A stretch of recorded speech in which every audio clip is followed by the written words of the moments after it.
Snap मला काकू हं? पाया पडते.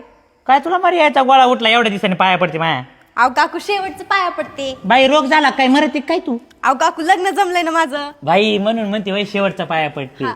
बाई तू तर माया लय कामाची हे बघ तुझी आई आहे साधी बोळी ती तुझा संसार नीट होईना असं काही सांगणार नाही पण मी सांगते कारण मी 32 वर्ष झाला संसार केलेला आहे.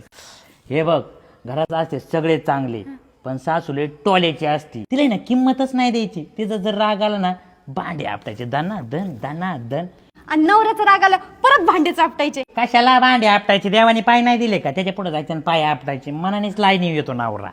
आणि दिराचा राग आला ना परत पाया चापटायचे. प्रत्येकासाठी वेगळं आहे नीट ऐकून घे माझं. दिराचा राग आला ना त्याचे कपडेच नीट नाही धुवायचे उगा पाण्यातून काढायचे आणि फेकून दे. अहो काकू ते सगळं ठीक आहे पण ती घरातली ती सटवी ननंद. बाई ननंद म्हणजे घरातली विषारी नागिन.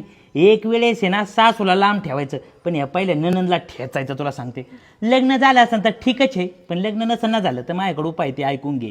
बाई सासरा दिसला कुरकुर करायचं सासू दिसली कुरकुर करायचं नवरा दिसला कुरकुर करायचं. काय म्हणायचं माहितीये का बाई काय मुलीचं वय झालंय बोंबलत हिंडती लग्न द्यान लावून बराबर काटा निघतो.